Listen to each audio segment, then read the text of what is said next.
இந்த வீடியோவில் Coulomb's law use பண்ணி electrostatic flows எப்படி கால்குலேட் பண்ணுவது என்று பார்க்கலாம். முதல்ல செட்டப் பார்க்கலாம். ஸ்பியர் A வில் Q1 2 பம்பர் 10 பவர் -11. Coulomb ஸ்பியர் G வில் Q2 3 பம்பர் 10 பவர் -7 கூலம்ப். ரெண்டு ஸ்பியர்ஸுக்கும் இடையில டிஸ்டன்ஸ் r 30 சென்டிமீட்டர், அதாவது 0.2 மீட்டர். Coulomb கான்ஸ்டன்ட் K ஜூல்ல 9 பம்பர் 10 பவர் 9. இப்போ கால்குலேஷன் பண்ணலாம். ஃபார்முலா Fk into Q1 மம்பர் Q2 divided by R square value substitute பண்ணினா F9 பம்பர் 10 power 9 power 2 பம்பர் 10 power -7 பவர் 3 பம்பர் 10 power -7 divided by 0.3 square. இவ simplify பண்ணினா numerator 6 bumper 10 power -14 denominator 0.09. So F9 bumper 10 power 9 cover 6 bumper 10 power -14 0.09 calculate பண்ணினா F ஜவ 6 bumper 10 power -3 Newton. இரண்டு சார்ஜஸும் positive இருக்கிறதால் force repulsive நேச்சரா இருக்கும், அதாவது இரண்டு ஸ்பியர்ஸும் ஒருவர் தள்ளும். இதுதான் அவங்க final answer. F6 bumper 10 power -3 Newton. Coulomb's law use பண்ணினா இப்படி ஈஸி எலக்ட்ரோஸ்டாட்டிக் ஃபோர்ஸ் கால்குலேட் பண்ணலாம். இந்த ப்ராப்ளம்ல ரெண்டு சார்ஜ்டு ஸ்பியர்ஸ்க்கு இடையில இருக்கிற டிஸ்டன்ஸா Coulomb's law யூஸ் பண்ணி ஃபைண்ட் பண்ண போறோம். ஃபர்ஸ்ட் கிவன் வால்யூஸ் பார்க்கலாம். Q1 0.4 micro Coulomb, Q2 -0.8 micro Coulomb, force F 0.2 Newton, and constant K 9 பம்பர் 10 power 9. இந்த சார்ஜஸ் opposite signல இருக்கு, so force attractive இருக்கும். ஃபார்முலா நமக்கு தெரியும். Fk into mod of Q1 Q2 divided by R square. இப்போ R square வேணும்னா ஃபார்முலாவை rearrange பண்ணுவோம். R square K into mod of Q1 Q2 divided by F.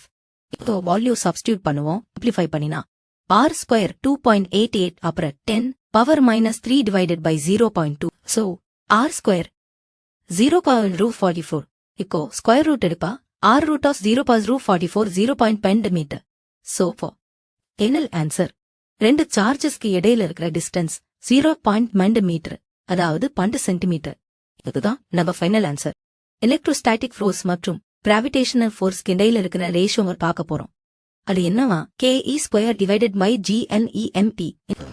இந்த ரேஷியோ டைமென்ஷன்லெஸ் இருக்குமா என்பதையும் அதன் வேல்யூ என்ன என்பதையும் கண்டுபிடிக்கணும். முதல்ல கான்செப்ட் புரிஞ்சுக்கலாம். இந்த ரேஷியோ என்ன சொல்றது? என்ன எலக்ட்ரான் மற்றும் புரோட்டானுக்கு இடையில இருக்கும் எலக்ட்ரோஸ்டாட்டிக் ஃபோர்ஸ் கிராவிடேஷனல் ஃபோர்ஸ் உடன் கம்பேர் பண்ணுது.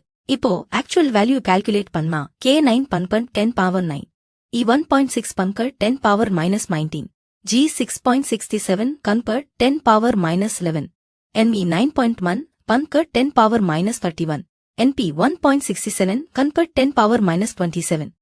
இப்போ ஃபார்முலால சப்ஸ்டிடியூட் பண்ணினா K square divided by GNEMP.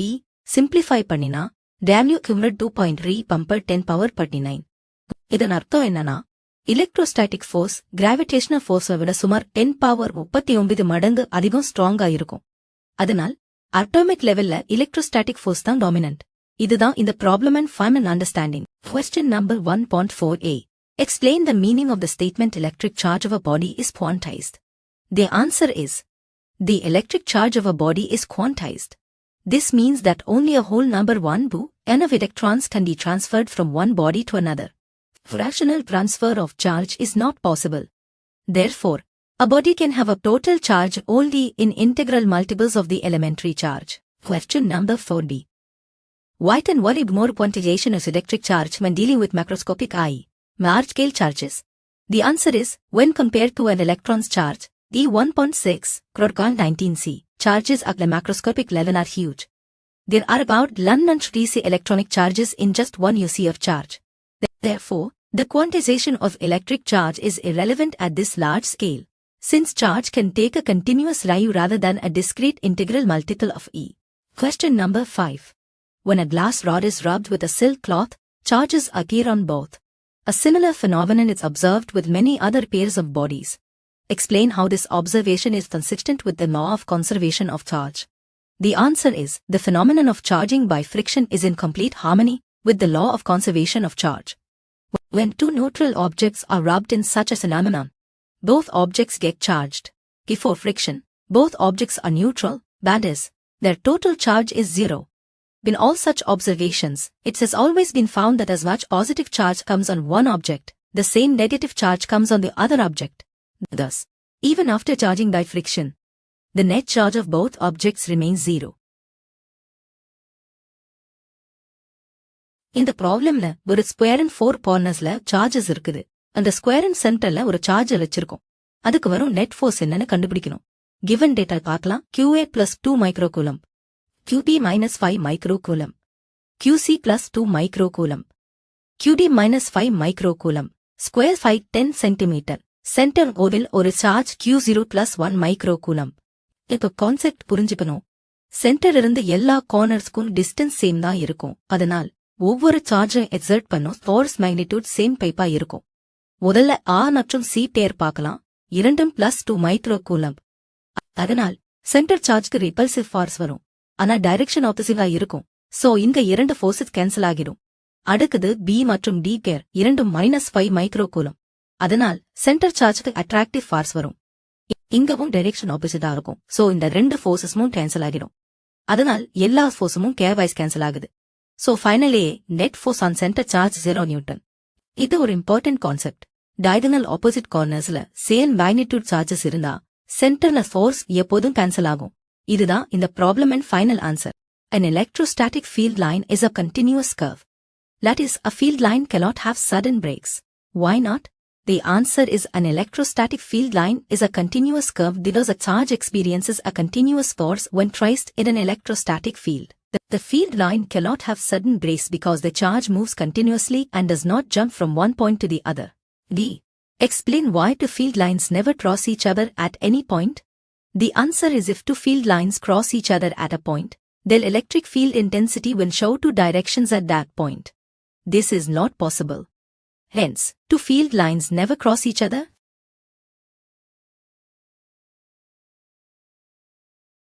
இந்த ப்ராப்ளம்ல இரண்டு point charges கொடுக்கப்பட்டிருக்குது. QA plus 3 microcoulomb, QB minus 3 microcoulomb. இரண்டும் 20 சென்டிமீட்டர் டிஸ்டன்ஸ்ல இருக்குது. நமக்கு ஃபைண்ட் பண்ணணும் என்னன்னா இந்த ரெண்டு சார்ஜஸ்க்கு நடுவில் இருக்கும் மீட் பாயிண்ட் உள்ள எலக்ட்ரிக் ஃபீல்ட் என்ன. முதல்ல கான்செப்ட் புரிஞ்சுக்கலாம். பாசிட்டிவ் சார்ஜ் இருந்து எலக்ட்ரிக் ஃபீல்ட் எப்போதும் அதே டைரக்ஷன்ல இருக்கும். நெகட்டிவ் சார்ஜ்க்கு அது டுவர்ட்ஸ் டைரக்ஷன்ல இருக்கும். இப்போ மிட் பாயிண்ட் ஓட டைரக்ஷன் பார்க்கலாம். ஏல இருக்கிற பாசிட்டிவ் சார்ஜ் காரணமா ஃபீல்ட் ரைட் சைடுக்கு இருக்கும். பில இருக்கிற நெகட்டிவ் சார்ஜ் காரணமா ஃபீல்ட் அதற்கே டுவர்ட்ஸ் அதாவது ரைட் சைடுக்கு தான் இருக்கும். அதனால் இரண்டு எலக்ட்ரிக் ஃபீல்ட்ஸும் சேம் டைரக்ஷன்ல இருக்குது. சோ அத ஆட் ஆகும். இப்போ மேக்னிடியூட் கால்குலேட் பண்ணலாம். Formula EKQ_R². Distance from each charge to midpoint 10 cm, 0.1 meter. ஒவ்வொரு சார்ஜும் கிரியேட் பண்ணும் ஃபீல்ட். இதன் வேல்யூ 27×10⁵ நியூட்டன் பெர் குணம். இரண்டு ஃபீல்ட்ஸும் சேம் டைரக்ஷன்ல இருப்பதால் net field E2×27×10⁵54×10⁶ newton per coulomb. Direction Bவுக்கு நோக்கி, அதாவது நெகட்டிவ் சார்ஜுக்கு நோக்கி. அதான் நம்ம final answer. Electric field 5.4×10⁶ newton per coulomb. Simple concept. Same டைரக்ஷன்ல இருந்தா ஃபீல்ட்ஸ் ஆட் ஆகும். இப்போ question 1.8b பார்க்கலாம். 2 point charges QA3C and QB3C are vacated 20 cm apart in vacuum.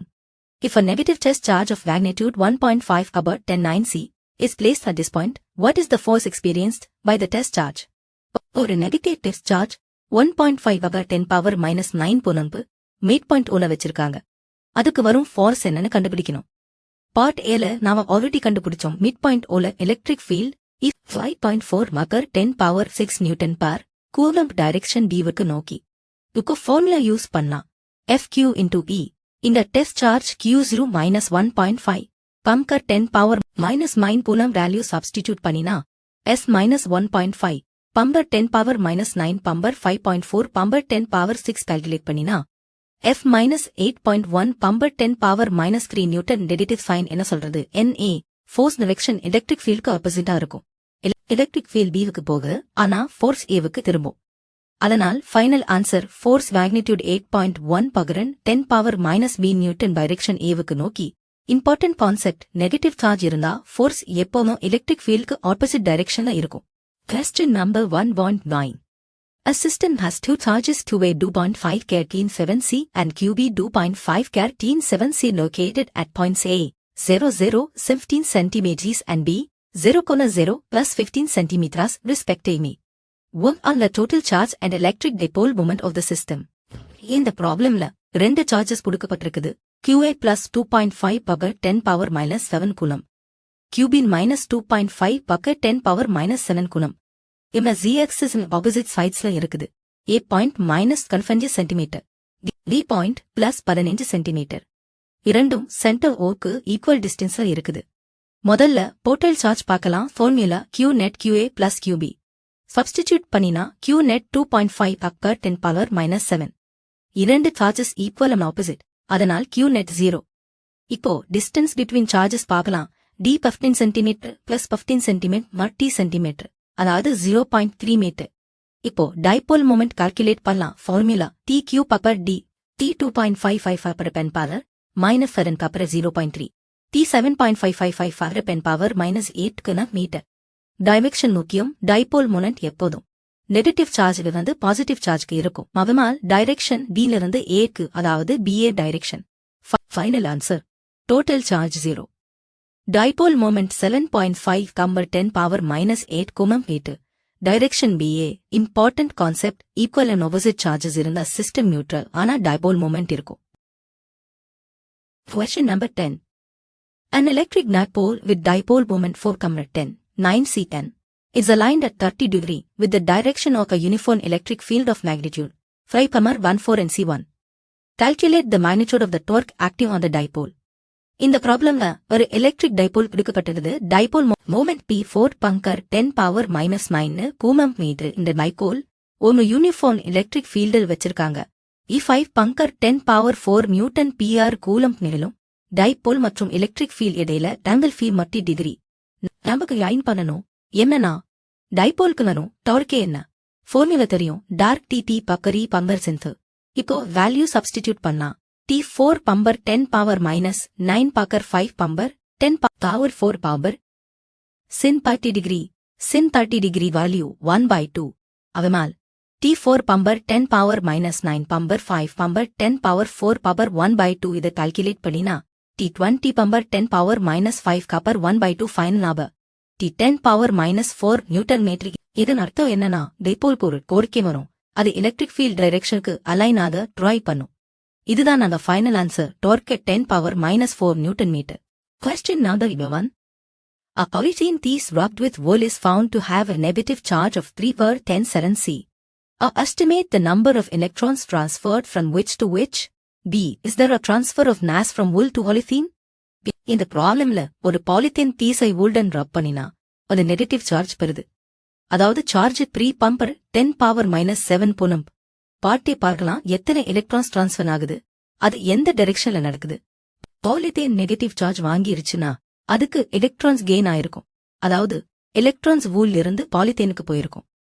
இப்போ நம்பர் ஆஃப் எலக்ட்ரான்ஸ் கால்குலேட் பண்ணலாம். ஃபார்முலா QNE, அதாவது NQE. இந்த Q 3 பம்பர் 10 power minus 7 E 1.6 பம்பர் 10 power minus 19 சப்ஸ்டிடியூட் பண்ணினா அதனால் 1.875 பார்ட் 10 power 12 எலக்ட்ரான்ஸ் வோல்ட் இருந்து பாலித்தீனுக்கு டிரான்ஸ்ஃபர் ஆகுது. இப்போ பார்ட் B மாஸ் டிரான்ஸ்ஃபர் ஆகுதா? ஆம் ஆகுது. ஏன்னா எலக்ட்ரானுக்கு மாஸ் இருக்கு.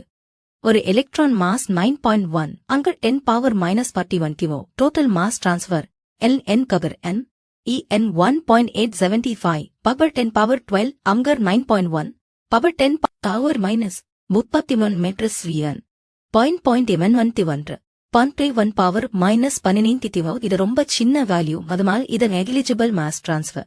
ஃபைனல் கான்செப்ட் எலக்ட்ரான்ஸ் டிரான்ஸ்ஃபர் ஆகும்போது மாசம் டிரான்ஸ்ஃபர் ஆகும். ஆனா அது மிகவும் குறைவு. Question number 11. A2 insulated charged copper layers A and B had their centers separated by a distance of 50 cm. What is the mutual force of electrostatic repulsion if the charge on each is 6.5/10 C? The value of A and B are negligible compared to the distance of separation. B. What is the force of repulsion if each sphere is charged double the above amount and the distance between them is halved? இந்த ப்ராப்ளம்ல ரெண்டு charge spheres கொடுக்கப்பட்டிருக்குது. ஒவ்வொன்றிலும் charge 6.5 power n power minus 7 Coulomb distance between them 50 cm. அதாவது 0.5 metre பாட்டே. இந்த ரெண்டு Spears இடையில electrostatic force என்னன்னு கண்டுபிடிக்கணும். ஃபார்முலா தெரியும். F K நாதர் E1 பம்பர் Q2 R². இங்க K 9 பம்பர் 10 power 9. வேல்யூ சப்ஸ்டிடியூட் பண்ணினா F9 pump कर 10 power 9 pump per 6.5 pump per 10 power minus 7 square divided by 0.5 square. இவ simplify பண்ணினா ஃபைனல் ஆவ F1.52 pump per 10 power minus 2 Newton. இதுதான் part A answer. இப்போ part B பார்க்கலாம். சார்ஜ் பபிள் ஆகுது, distance half ஆகுது. அதாவது புதிய charge 1.3 pump per 10 power minus 6 Coulomb. புதிய டிஸ்டன்ஸ் 0.5 மீட்டர். Coulomb's law படி force Q1 Q2 R square. Charge double ஆனா force 4 times. Distance half ஆனா force 4 times. அதனால் total increase 4 upper 416 times. அதாவது S new 16 upper F ball. F new 16 upper 1.52 upper 10 power minus 2. Final ஆக F 0.14 Newton. Important concept. Charge double ஆகும்போது force 4 times ஆகும். Distance half ஆனா force இன்னும் அதிகமாகும். இதுதான் நம்ம final answers. Part A 1.53 per 10 power minus 2 Newton. Part B 0.13 Newton. Question number 13. Figure shows tracks of 3 charged particles in a uniform electrostatic field. Give the signs of the 3 charges. Which particle has the highest charge to mass ratio? Solution. இந்த ப்ராப்ளம்ல 3 charged particleஸோட tracks ஒரு uniform electric fieldல காட்டியிருக்காங்க. நமக்கு find பண்ணணும் என்னன்னா இந்த particles sign என்ன?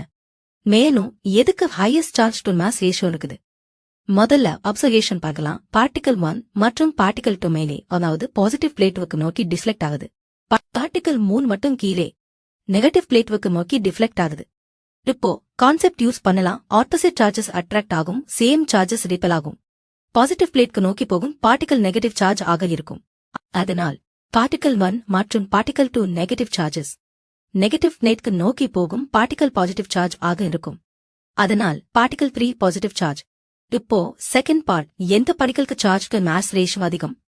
ஒரு important concept, deflection அதிகமா இருந்தா சார்ஜ் டு மாஸ் ரேஷியோ கூட அதிகம்.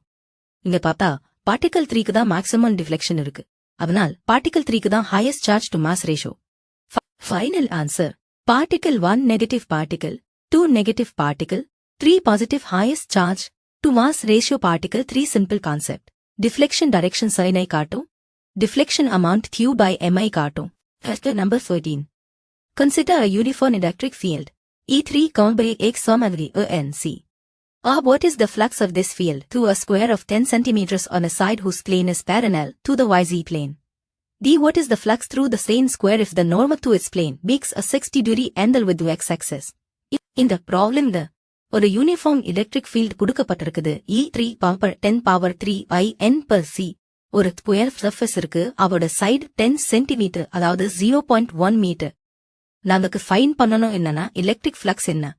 ஃபோர்முலா தெரியும். ஃப்ளக்ஸ் FE தப்பர் பம்பர் பாஸ் தி. முதல்ல ஏரியா கால்குலேட் பண்ணலாம். A சைட் ஸ்கொயர் 0.1 ஸ்கொயர் 0.01 மீட்டர் ஸ்கொயர். பார்ட்டே பார்க்கலாம். பிளேன் YZ பிளேனுக்கு பேரலல் ஆயிருக்கு. அதனால் ஏரியா வெக்டர் x டைரக்ஷன்ல இருக்கும். எலக்ட்ரிக் ஃபீல்டும் அதே டைரக்ஷன்ல தான் இருக்கு. அதனால் angle t 0°. So flux FE கதர் A பவர் பாஸ் 0. E power A. F3 power 10 power 3 டவர் 0.0 F 30 மோல்டு மீட்டர். இப்போ part B area normal axis உடன் 60° ஆங்கிள் செய்கிறது. அதனால் t 60°. ஃபார்முலா FE கப்பர் A power cos 60 cos 61/2.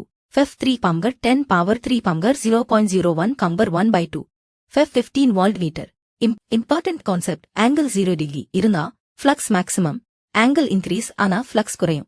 Final answers, part A multi volt meter, part B 15 volt meter. Question number 15. What is the net flux of the uniform electric field of previous question through a cube of side 20 cm oriented so that its faces are parallel to the coordinate planes? Solution is, all the faces of a cube are parallel to the coordinate axis. Therefore, the number of field lines entering the cube is equal to the number of field lines piercing out of the cube. As a result, net flux through the cube is 0. Question number 16. Careful measurement of the electric field at the surface of a black box indicates that the net outward flux through the surface of the box is 8.0 Ken Nation 3 nm2c. A. What is the net charge inside the box? B. If the net outward flux through the surface of the box was 0, could you conclude that there were no charges inside the box? Why or why not? இந்த ப்ராப்ளம்ல ஒரு close surface box கொடுக்கப்பட்டிருக்குது. அதோட net outward electric flux 8.0 power 10 power 3 newton metre square ER coulomb. Part A. இந்த பாக்ஸ்க்குள் இருக்கிற net charge என்னன்னு கண்டுபிடிக்கணும். இதுக்கு நம்ம யூஸ் பண்ண போறது Gauss's law flux FQ divided by epsilon 0 அதாவது QF நம்பர் epsilon 0 இந்த F 8 number 10 power 3 epsilon 0 8.85 number 10 power minus 12 substitute பண்ணினா Q 8 பம்பர் 10 power 3 பம்பர் 8.85 பம்பர் 10 power minus 12 Q 7.08 பம்பர் 10 power minus 8 பினம் அவனால் பாக்ஸ்குள் இருக்கும் net charge 7.08 number 10 power minus 8 கூலம் அப்போ part B flux 0 இருந்தா charge இல்லையா Gauss's law படி F Q net divided by epsilon 0 F 0 என்றால் Q net 0 ஆனா இம்பார்ட்டன்ட் பாயிண்ட் என்னன்னா நெட் சார்ஜ் 0னா சார்ஜஸ் இல்லன்னு அர்த்தம் இல்ல பாசிட்டிவ் சார்ஜும் நெகட்டிவ் சார்ஜும் உள்ளே இருக்கலாம் ஆனா அவை கேன்சல் ஆகி நெட் சார்ஜ் 0 ஆகும் அதனால் ஆன்சர் பார்ட் A 7.08 பம்பர் 10 பவர் மைனஸ் 8 கூலம் பார்ட் கி இல்ல சார்ஜஸ் இருக்கலாம் ஆனா நெட் சார்ஜ் மட்டும் 0 key concept Gauss's law net சார்ஜில் மட்டும்தான் சொல்கிறது இன்சைட் டீடைல் சொல்லாது Question number 17. A point charge less than me C, at a distance 5 cm, directly above the center of a square of side 10 cm, as shown in the figure. What is the magnitude of the electric flux through the square? The solution is, in the problem ஒரு point charge plus 10 microcoulomb. ஒரு square centerக்கு மேல 5 cm distance இருக்கு. Square side 10 cm. நமக்கு sign பண்ணணும் என்னன்னா, இந்த square வழியாக போகும் எலக்ட்ரிக் ஃப்ளக்ஸ் என்ன? இதுக்கு ஒரு ஸ்மார்ட் ட்ரிக் இருக்கு. இந்த ஸ்கொயரை ஒரு கியூபன் ஒரு ஃபேஸா நினைக்கணும். கியூப் எச் 10 சென்டிமீட்டர் என்றால் சார்ஜ் அந்த கியூபன் சென்டர்ல இருக்கும். இல்லனா அது 5 சென்டிமீட்டர் மேல இருக்குது. இப்போ Gauss's law யூஸ் பண்ணலாம். Total flux through cube F total Q epsilon 0 Q 10 power 10 power minus 6 epsilon 0 8.85 power 10 power minus 12 F total 10 power 10 power minus 6 divided by 8.85 F total total 1.15 pan power 6 இப்போ முக்கியமான point இந்த charge சென்டர்ல இருக்கிறதால் flux எல்லா 6 ஃபேஸஸ்க்கும் equally distribute ஆகும் அதனால் ஒரு square ஃபேஸ்க்கு வரும் flux face total 6 face 1.10 power 6 ஃபிஃப்ஸோஸ் 1.9 10 power 5 newton metre square TR coulomb இதுதான் நம்ம final answer key idea symmetry இருந்தா ஃப்ளக்ஸ் ஈக்குவலி டிஸ்ட்ரிபியூட் ஆகும் Question number 18. A point charge of 2.0 mC is at the center of a cubic Gaussian surface, 9.0 cm on edge. What is the net electric flux through the surface? In the problem ஒரு point charge 2.0 microcoulomb ஒரு cuban centerல வச்சிருக்காங்க cube edge length 9 cm. நமக்கு find பண்ணணும் என்னன்னா இந்த cube surface வழியாக வரும் total electric flux என்ன? இதுக்கு நாம யூஸ் பண்ண போறது Gauss's law flux FQ divided by epsilon 0. இங்க இம்பார்ட்டன்ட் கான்செப்ட் என்னன்னா ஃப்ளக்ஸ் சர்ஃபேஸ் சைஸை பொறுத்ததுன்னு அது என்க்ளோஸ் சார்ஜை மட்டும்தான் பொறுத்தது இப்போ வேல்யூ சப்ஸ்டிடியூட் பண்ணலாம் Q2 பம்பர் 10 பவர் மைனஸ் 6 epsilon 0 8.85 பம்பர் 10 பவர் மைனஸ் 12 2 பம்பர் 10 பவர் மைனஸ் 6 divided by 8.85 பம்பர் 10 பவர் மைனஸ் 12 versus 2.26 பம்பர் 10 power 5 newton metre square TR coulomb இதுதான் total flux through the cube ஃபார்த் சென்டர்ல இருப்பதா இந்த ஃப்ளக்ஸ் எல்லா 6 ஃபேஸஸ்க்கும் ஈக்குவலி டிஸ்ட்ரிபியூட் ஆகும் ஆனா கொஸ்டின் கேட்டது டோட்டல் ஃப்ளக்ஸ் தான் so final answer 2.26 10 power 5 newton metre square PR coulomb key idea Gauss's law flux depends only on charge size அல்லது ஷேப்க்கு டிபெண்ட் ஆகாது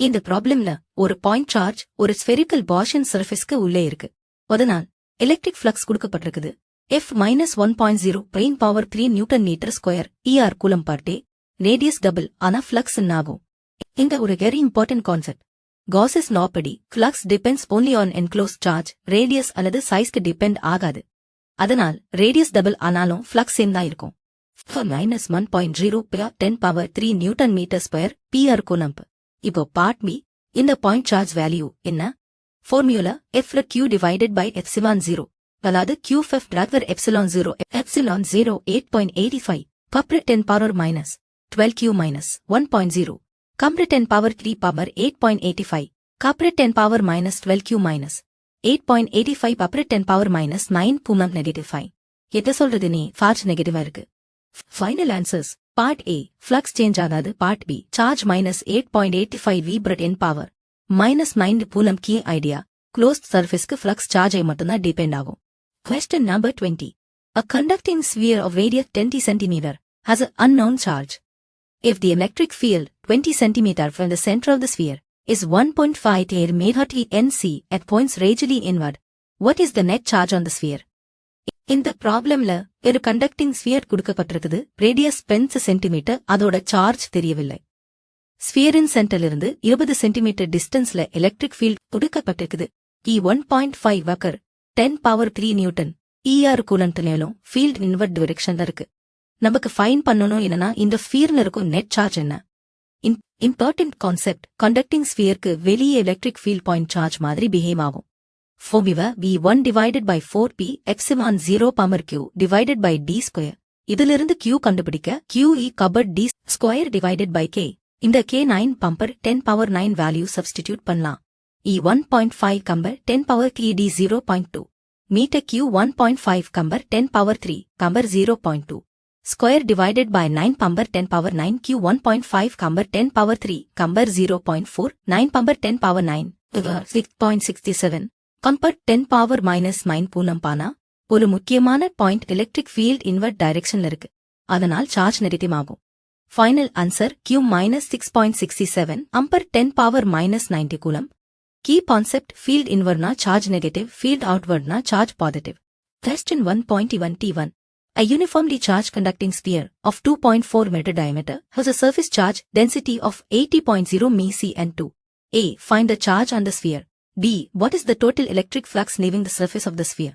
இந்த ப்ராப்ளம்ல ஒரு யூனிஃபார்ம்லி சார்ஜ் கண்டக்டிங் ஸ்பியர் கொடுக்கப்பட்டிருக்குது. டயமீட்டர் 2.4 மீட்டர், அதனால் radius R 1.2 metre. Surface charge density sigma 80 micro coulomb per metre square. Part A, ஸ்பியர்ல இருக்கும் total charge என்னன்னு கண்டுபிடிக்கணும். ஃபார்முலா தெரியும், சிக்மா கியூ ஏ, அதனால் கியூ சிக்மா ஆம்பர். A sphere surface area A 4pr square value substitute பண்ணா Q 80 பக்கர் 10⁻−6 பங்கர் 4 பங்கர் 3.4 இன் பக்கர் 1.2 ஸ்கொயர் Q கவரர் 145 பக்கர் 10⁻−3 புலம். இன்னுதான் பார்ட் ஆன்சர். இப்போ பார்ட் டி, போக்கல் எலக்ட்ரிக் ஃப்ளக்ஸ் என்ன. காஸஸ் லா யூஸ் பண்ணலாம். SQ epsilon 0 8.85 convert 10⁻12 f 1.45 பம்பர் 10⁻3 divided by 8.85 பப்பர் 10⁻12 f just to 1.64 பப்பர் 10⁸ newton metre square PR coulomb. இன்னுதான் total flux leaving the sphere. Final answers: charge Q 1.45 பப்பர் 10⁻3 coulomb, flux F 1.64 பக் 10⁸ newton metre square PR coulomb. Key concept, conducting ஸ்பியர்ல charge முழுவதும் சர்ஃபேஸ்ல தான் இருக்கும். மேலும் flux depends only on total charge. Question 1.22. An infinite line charge produces a field of 9x14 nc at a distance of 2 cm. Calculate the linear charge density. இந்த ப்ராப்ளம்ல ஒரு infinite line charge கொடுக்கப்பட்டிருக்குது. அது ஒரு பாயிண்ட்ல உருவாக்கும் electric field E9 பம்கன் 10⁴ Newton ER புலன். அந்த point லைன்ல இருந்து 2 சென்டிமீட்டர் டிஸ்டன்ஸ்ல இருக்கு. அதாவது 0.2 மீட்டர். நமக்கு கண்டுபிடிக்கணும் என்னன்னா லினியர் சார்ஜ் டென்சிட்டி லாம்டா என்ன. ஃபார்முலா தெரியும், E lambda divided by 2 by epsilon 0 r. இதிலிருந்து lambda E compared to by bumper epsilon 0 compared r value substitute பண்ணலாம்.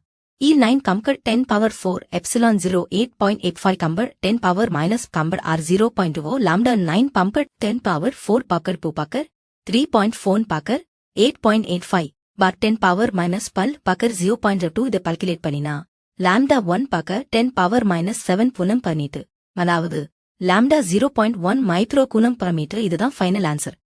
கீ கான்செப்ட், இன்ஃபினிட் லைன் சார்ஜ்க்கு எலக்ட்ரிக் ஃபீல்ட் டிஸ்டன்ஸ் அதிகமானால் குறையும்.